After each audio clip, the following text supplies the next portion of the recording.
The Chaim HaKadosh last week had explained when the Torah goes and concludes after all the Karbanos, says these are laws of the Ola, the Mincha, the Chatos, the Oshom, the Muduim, including the sacrifices which were there to inaugurate the Mishkan.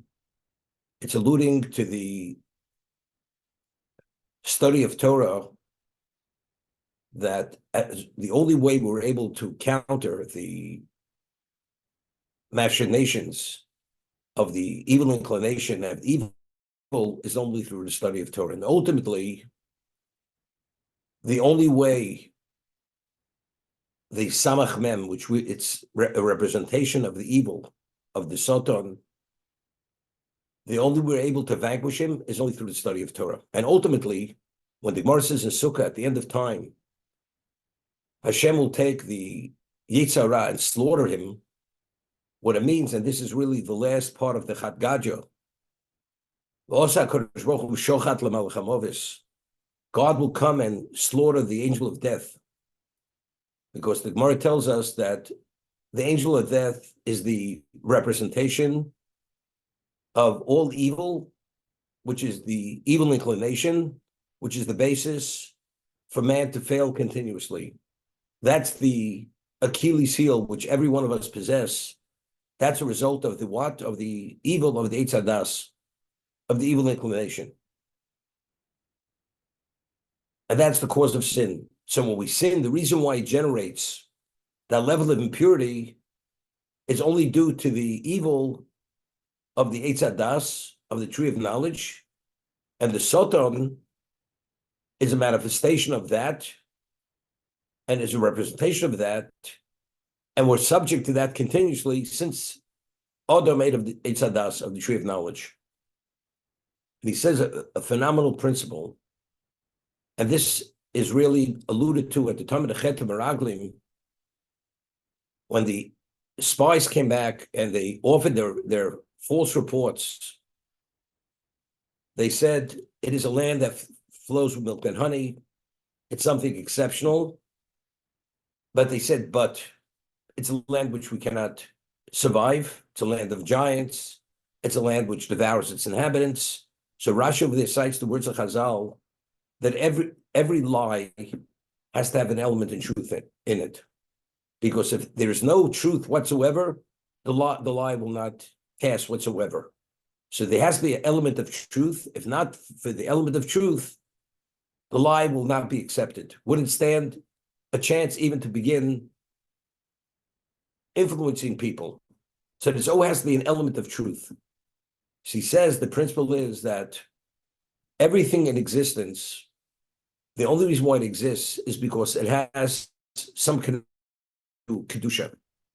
And if it wouldn't have that element of kedusha, it wouldn't exist. It would totally vaporize and go out of existence. So he says the evil inclination, or Satan or Samach Mem, that level of representation, it's only because it has some level of kedusha to it. And because it has a degree of kedusha, and because of that element of kedusha which is due to man's failing, that he's able to be sustained or be attached to something which is provided by the neshama, by the soul, that's his life source. Once you somehow extract that life source from him, he totally vaporizes. He immediately turns to dust. So he says, when the Jew studies Torah, Barasi Yitzhak, Barasi Torah Tavlin, ultimately, if Jews would study Torah sufficiently, we empower the Shekhinah, God, and we bring about every level of spiritual perfection, which is a total expunging of Kedusha from all elements of evil. And as a result of that, when it says Hashem will slaughter the evil inclination, it means all the Kedusha will be extracted from him. And once it's extracted, he doesn't exist any longer. This is the concept he says. It's a little bit of a review, what we spoke about last week. So the Chaim HaKadosh says like this. We read yesterday, Parshas Torah, Shabbos Parshas Torah, Parshas Chukas, that the Torah says, Zos Chukas Torah. This is the statute of the Torah. Then it begins discussing the laws of the red heifer. So he asks the question, what does it say, Zos Chukas Torah? This is the statute of Torah. It says, Zos Chukas Hatara. This is the statute of purification. We say that Shlomo had said that although I understand every statute, the statute of the red heifer is beyond me. It's beyond my grasp. How a person who comes in contact with the dead, how he's able to somehow be relieved of that contamination. It contaminates the pure and it purifies the contaminated. He says he doesn't understand. Regardless of his degree of wisdom, it's something beyond him.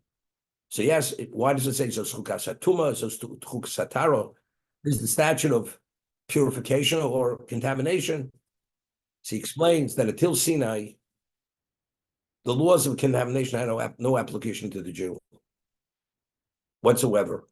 When we brought the Korban Pesach in Egypt, there was no law that we had to first purify ourselves before we were eligible to bring the Korban Pesach. It was only from Sinai going forward, when we became the Goy Kodosh, God's people, the Mamlech's Kohanim, only from that point going forward, were we susceptible to the spiritual contamination.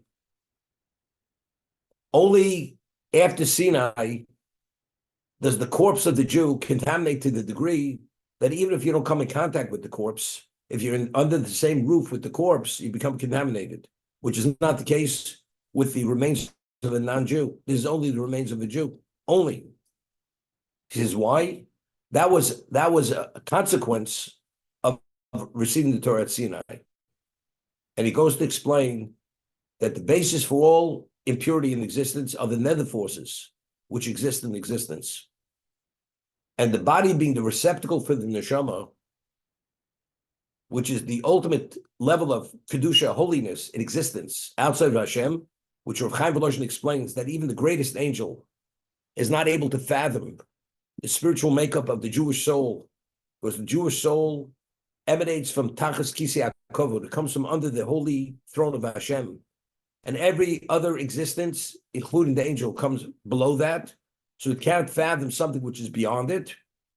That is the intensity of the Kedusha of Nishmas Yisrael. We are the Odom. That is our soul.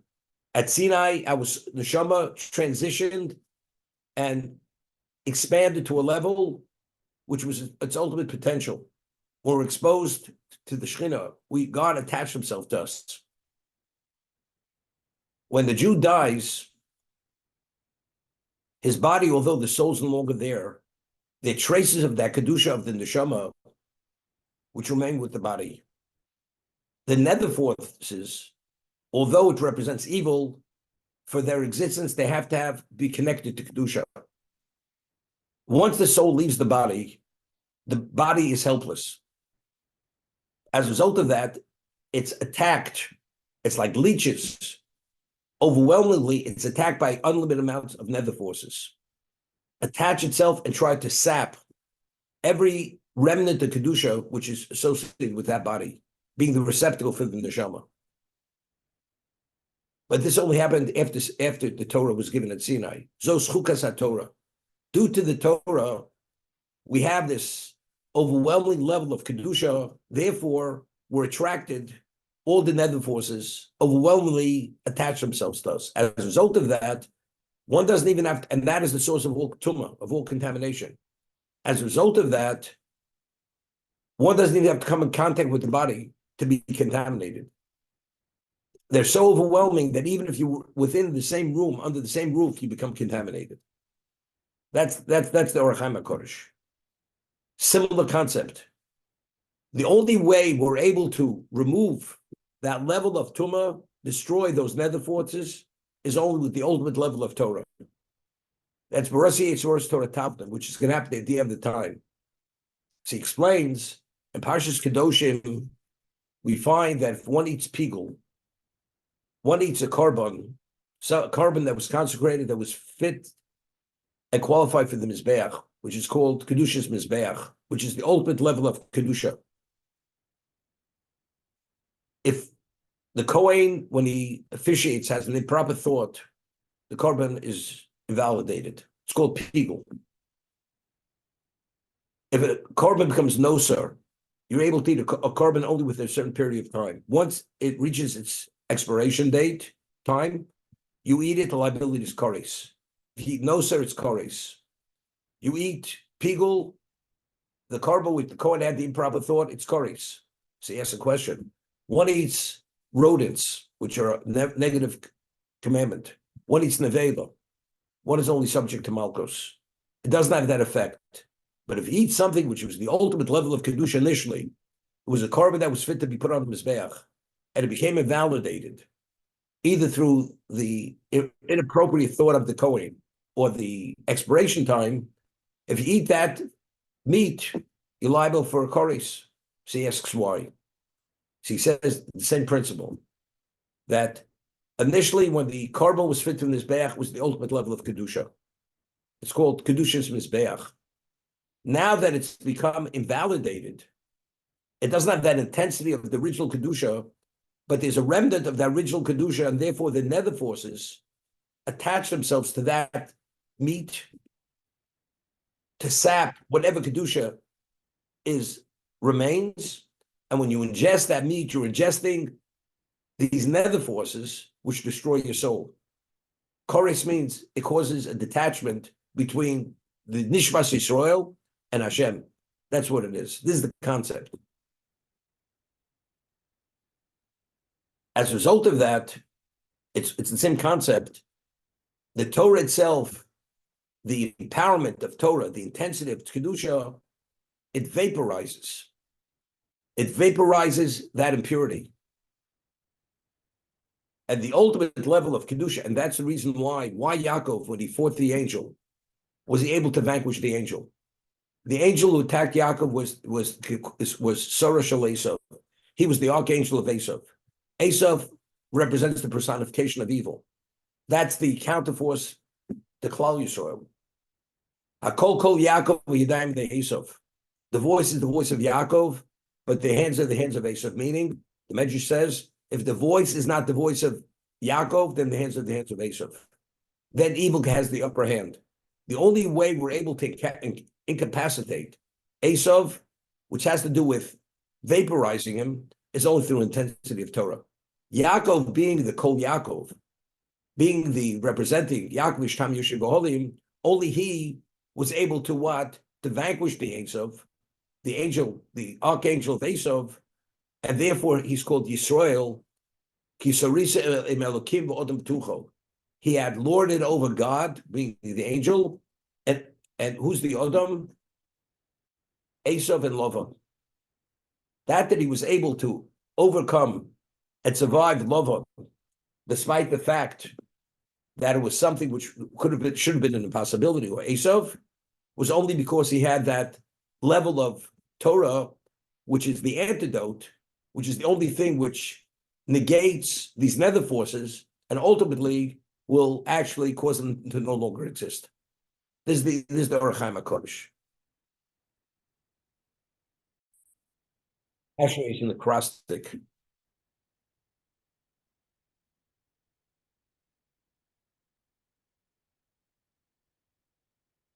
The Kuf in Ashrei is Kor Hashem Chol Korov Ashekru Be'emes. Hashem is close to those who call him Be'emes, call him the truth. So the simple understanding is, what does it mean you call him with truth? That if you're sincere and you call out to him with a sincere heart, with a level of humility, negation, then he does the will. That's Kor Hashem Chol Korov. He's close to all those who call him Ashekru Be'emes. So we've once spoken about that you could explain it. Kor Hashem Chol Korov Ashekru Be'emes. The person who calls to him, who's a representation of Emes, the person possesses Torah, that's the one Hashem responds to. Chol Ashekru Be'emes. If you call to Hashem and you possess Emes, and Torah is called Emes, as Shlomo says in Nishlei, Emes Kenev Al Tibkor, the only thing which exists in this existence, which is truth on the absolute level, is the Torah itself. So if you call to Hashem and you possess emes, Hashem responds. He's close to one who calls with emes. Titet emes liYaakov. Yaakov is a representation of emes. Why is Yaakov emes? Because since he possessed emes, which is Torah, which is emes k'nev al timkor, at that special level, therefore he himself was able to counter the archangel of Esav. The Gemara tells us in Shabbos, Sheker ein lo raglayim, emes yesh lo raglayim. If you look at the shape of the letters of Sheker, Shin has one leg, it's a point. Kuf has one point. Reish has 1 point. Emes, Aleph, has 2 legs, the Aleph. Mem has a base for it. Tov has 2 legs. Sheker Elo Raglayim. Sheker, falsehood will not prevail. Ultimately will come to an end.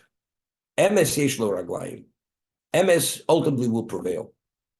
Why? What is Emes? Because there's only one Emes. The only Emes that exists in existence is the Torah and Hashem himself. And if we ourselves connect to the Emes, we are a representation of Hashem's presence. Therefore, we negate anything which is contrary to what that is. So the ultimate way, the only way we could achieve Emes, that we could attach ourselves and have his level of representation, is only through Torah, because that's Emes. That's Emes K'nev al Timkor. And therefore Yaakov was able to negate and be victorious over the angel and over Esav and Lavan, who are a representation of that. As much as we talk about Esav being the personification of evil and being the counterforce to Yaakov and to us, Lavan, when we bring Bikurim, what is the declaration of Bikurim? It begins, Arami Ovid Ovi. The Aramean wanted to destroy our forefather. Bikesh Lavan Makar Sakol. Lavan wanted to destroy everything, to uproot it from its source. Lavan himself was the closest thing to what? What was Lavan? Lavan was rabbi. He was a charlatan. He was just as Esav. What was he? He deceived, and he could take night and turn it into day, convincing you that that is pure and that is holy. Lavan had the same characteristic. Lavan was within the same classification as Esav. Yaakov had to contend with both of them. And because of his level of emes, which is Torah, that's where it emanated from. Therefore, he was able to lord over the angel, who's the spiritual representation, and in the physical existence, its manifestation, which was Lavan and Esav. Therefore, he was able to lord over them, and he achieved the classification of Yisrael, and that's Kol Yaakov, and the Yadayim is Yidei Esav. Nefesh, good deeds, chesed. The reason why we conclude Magen Avram, it's not because of the chesed. The first human being to recognize Hashem, despite the fact that his presence was absent in this world, was Avraham Avinu. In terms of who advanced to the most advanced level, to have the most special relationship with Hashem, was Yaakov. Yaakov is referred to as Bechir Sheba'avos. He was the most special of the patriarchs. But that's only once Avraham introduced God into existence, Yaakov was able to take to another level. So in terms of the foundation, where did it begin? It began with Avraham. If Avraham would have never recognized God's existence, presence within existence, there would have never been a Yaakov. The only reason why Avraham survived the kiln is only because ultimately there had to be a Yaakov. Because Yaakov was going to take that knowledge of understanding that there's a God and take it to a point that he'll be in a superior position to be able to subordinate all evil in existence, which is ultimately the objective of existence. L'chvodi barosik, the Navi says, I've created this world for my glory. The only way we're able to bring about Hashem's glory is only through Torah. And Yaakov was able to, despite the darkness of the world, he could expunge the world or negate the world only through his level of intensity of Torah. So who gave us the understanding that there is a God, there's a creator? That was Avram. Therefore, it concludes Mogen Avram. He assumed the attribute of chesed at his level, as we discussed, because David Melech says, Olam chesed yiboneh. Where did existence begin? It was due to chesed Hashem. It was his kindness. Avram, being the first patriarch, introducing God to existence, he assumed the attribute of chesed because that's where it begins. It begins with chesed. That's why Avram assumed the attribute of chesed, and he was not at the level of Yaakov to be able to bring it to that level. But it started at the base level, which is the foundation of existence, which is Olam Chesed Yiboneh. That was the attribute of Avram Avinu. Rabbi, I understand that, but what I'm saying is the Torah was greater at the time of the Talmud.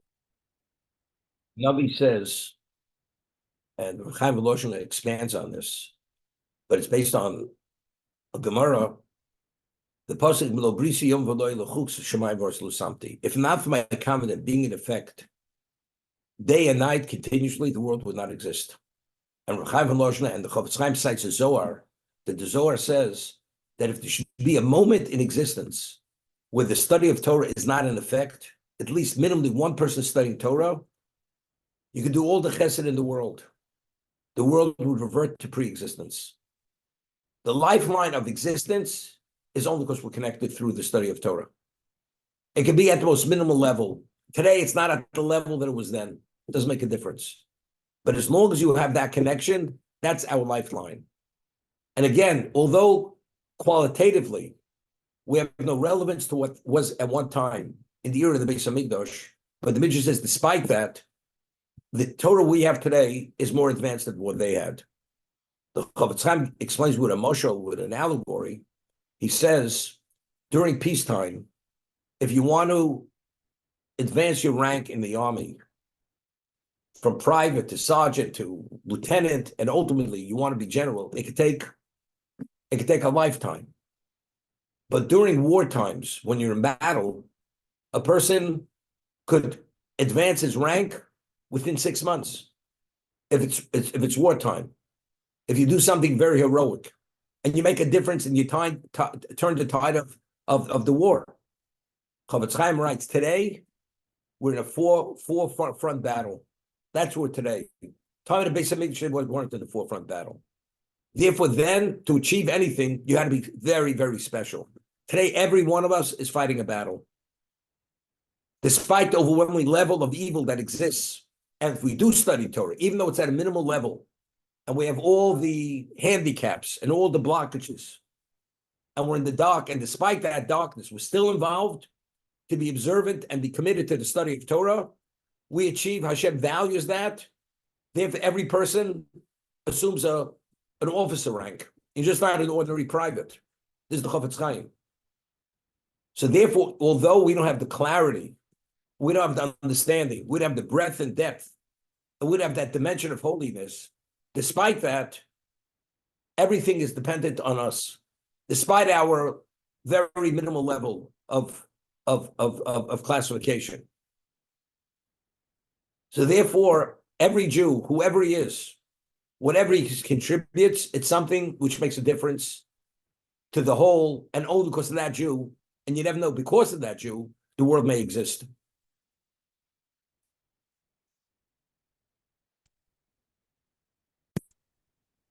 Famous word from Rabbi Chana Wasserman. He writes, Zech Tzaddik Livrocha, Avram Avinu introduced God to existence.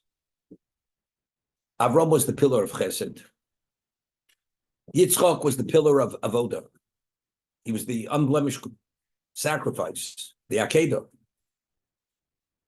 The archangel, which represents evil, who did it attack? It did not attack Avram Avinu, although he introduced monotheism into existence. The God is the creator.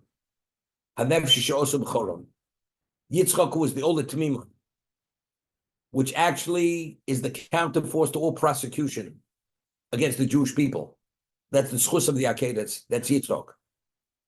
Yaakov, who's Yaakov Ishtam Yoshevolim, the angel represents evil. Who didn't want to destroy? Avram should have destroyed Avram Avinu. If you don't believe in God, you go nowhere. So why was the Malach who attacked Yaakov, why didn't he attack Avram? That's Rabbi Chanan's point. Or Yitzchak, serve Hashem. So he explains, you could build all the hospitals, which is chesed, all the orphanages in the world. Without Torah, it's only a temporary situation. You could build all the synagogues. Every Jewish community in the United States where Jews were there, people, they'd have chazanim going to very large synagogues. And then they go to work afterwards. All that went into the dustbins of history. The one which is the basis for our survival, which is Torah, which is Yaakov Ishtam Yoshe Goholim, that's the one he attacked. Because without that, ultimately everything comes to an end. Emes yesh lo raglayim. Only with emes which has the footings, the underpinnings, has that basis, the foundation, that remains eternally. Everything else is only temporary without Torah. We find that the world, the Gemara quotes a pasuk in Avodah Zarah, that the world was Yoreh v'Shaketo.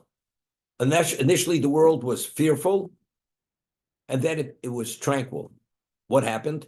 When Hashem created existence, it says Yom Hashishi. What does the hay represents? Rashi cites the Chazal. Rashi says all existence is contingent on what's going to happen on the 6th day of Sivan. If the Jews accepted Torah, the world takes on a permanence. If they don't accept the Torah at Sinai, the world reverts back to pre-existence. HaKadosh Baruch Hu is the Ma'aser Bereishis. In Yikabel Torah Mutav, if we receive the Torah on the 6th day of Sivan, it'll be good. If not, the world reverts back to pre-existence. So until Sinai, the world was Yoreya, was fearful. It was unsteady, it was uncertain.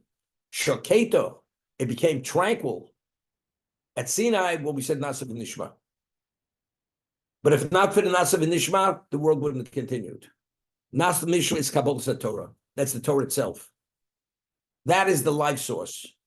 You can have Chesed, you can have Avoda, but without Torah itself, which is Emes, the world would not exist. So, you represent Emes, God is closest to that. Therefore, Hashem only has a relationship with Klal Yisrael, not with the nations of the world. Because the nations of the world never accepted Emes. They didn't have the capacity to internalize the Emes, which was offered at Sinai. We have that represent Emes, and Chosam Shel HaKadosh Baruch Hu is Emes. The signet of God is Emes, and therefore we accepted the Emes. Therefore, we have that relationship with Hashem, which no other nation has. We say Shema Yisrael Hashem Elokeinu. There's a personalization. We have that personalization. Hashem is Elokim. He's the all-powerful. He's the Almighty. Even for the world. But for the Jews, it's more than He's Almighty. He's Elokeinu. That Almighty, we have that intimate relationship with Him. We attached Him. Nobody else can go near Him. That's what Kol Yisrael Yesh Lo B'Chelek Lo Ma'bo. Every Jew has a share in the world to come. Of course, the world to come is that relationship with HaKadosh Baruch Hu. For that reason.